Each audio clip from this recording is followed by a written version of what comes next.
And now to kind of finalize our call today, we are going to take a bit of a shift. Um, what would you tell a gym owner or coach who listens to your videos, reads your newsletter, maybe even read parts of the book and is like, yeah, damn, that's amazing. I'm pumped. I love it. I want to be less of a small cat. For anyone who has read it will kind of like get the reference. Um, and now they are like pumped and they want to implement that into their own gyms and with their own members. And all of a sudden, their members are like, nah, we actually prefer the way things are now. We are afraid or any kind of like there are like kind of like they are running into walls basically. What would you tell a coach like that and a gym owner? Mhm. Okay, so first of all, you're gonna run into a wall with yourself, right? Because you, as a gym owner or as the head of whatever in your gym, you're the one responsible for communicating whatever your training message to your members. So the first wall you have to break down is actually yourself, and this can only be done through action and figuring out this is actually. I'm sorry. This is actually working and it's not just a foo-foo concept how to build whatever and a gym empire. So the first thing you have to do is you have to decide which side of the story you want to be on. And I have to tell you two stories. The first one is it's unfortunately not my story, but it's a really cool and fun story.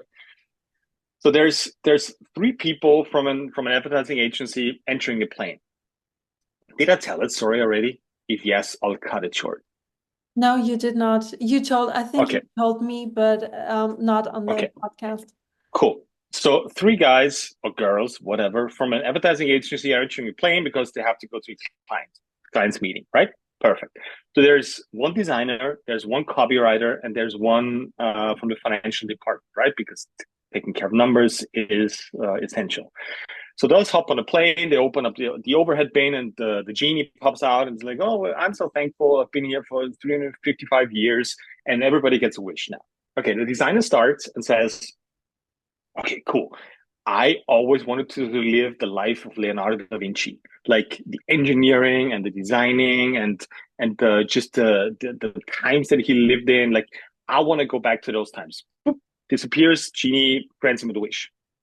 Second one who's up is the copywriter, and the copywriter is like, well, I mean, Ernest Hemingway is the shit. Like if I have his lifestyle, his women, his writing skills, obviously, like that would be pretty dope. Like England in the whatever century it was, like I want to go back there. It's like boop, Genie grants him the wish and he's gone. Then the guy from the finance department comes along and obviously has a wish. And he's very fast in his approach and his answers. Like, Genie, I have only one wish. Can you get those two guys back right now? Because we have a meeting in like 2 hours. So the point here is who do you want to be? Do you want to be the on the side of the creative and active developing things, or do you want to be on the let's call it more boring side of things and just keep things running as they were before? So this is the first decision that you have to make out there.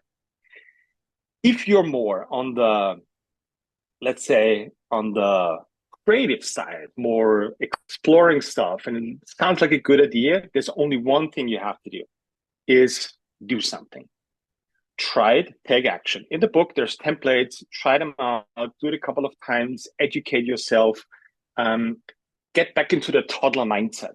Toddler mindset means we're all toddlers, we're just older, right? But our learning skills, not only learning skills, but also our learning approach is exactly the same as toddlers have. So we have to break it down as simple as possible into easy steps. Imagine explaining your granny how to, I don't know, Google something, right? This doesn't start with the words you have to type in. It has to start with, okay, granny, this is a laptop. Open up your laptop, press the button on the right upper side, then the sound is going to turn on and the screen is going to get alive. And then she's going to run there through like 2,500 steps until she actually comes to the Google website where she can type in stuff.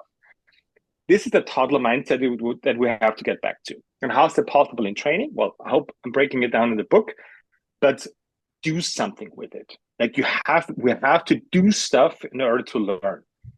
Goes deep into learning theories. It's not the point of today. The point of today is, if you're a gym owner, if you're a coach interested, okay, decide which side you want to be on and do something about it. Try stuff that I've talked about today. Try the sandbag box squat. There's all the videos out there. Try to change the rope pulls. Try to frame carry and see if I'm full of shit or if this stuff actually works. Give it a couple of weeks, right? It's not going to happen in one session. Like, I'm not selling any magic red pills or blue pills here. Give it a couple of weeks. Just do something different than you've done before, right? If you're worried about how your people are going to behave, chances are you have a better story if you've already done it, what you're trying to tell them to do, right? You cannot, how's the saying, you cannot preach water and drink wine or something like this. Yeah. Whatever, you get the point. That means you have to try it out first, see if it actually works. If not, you can always reach out and ask for some feedback on your videos, no problem at all. And if it works, okay, do it for a couple of weeks, and then maybe get one coach in who's more on the copywriter and designer side. Just leave the accounting and financing coaches out there on the side for a second, right? Those guys are not easy to convince. Like, they need like hard proof and whatever. You can show them the hard proof once your deadlift improved by 20 kilos over 6 months from doing weird Rex exercises. Okay, that's proof enough for them. Outlift them and they will come on board. That's the only way how you can convince the other side of the training accountants and training financial guys. Long story short, are you ready for changing something? If yes, if there's a little spark in you that's like, yeah, I don't like what I'm seeing.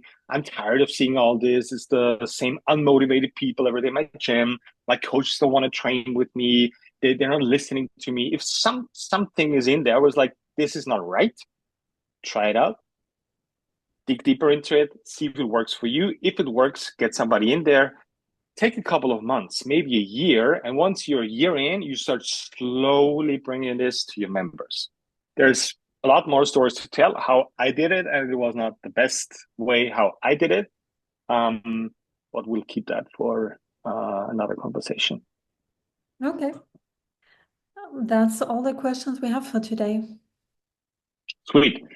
All right, guys, bring on the questions. That's fun as always. Actually, we have a pretty cool announcement, which is I've created like short snippets of the book, like a 60-second elevator pitch, which is on Instagram. And if you're on our newsletter list, you probably have already gotten it or maybe get it soon via email and newsletter. We have a longer version. If you're super interested in the first one, you can order for free, for example, the longer version. And I'm working on the book like crazy, so it gets actually fucking printed at some point in the next couple of weeks. It's exciting. I like what's in there, not because it's mine, but I think it's going to help a lot of people unfocus on really stupid stuff that we're all doing, that I did, and costs a lot of time and energy, and focus on stuff that's really necessary. And actually, it doesn't take that much time to get really good at training. All right, guys, that's it for this week. See you next week, and let's get even more Greg feet.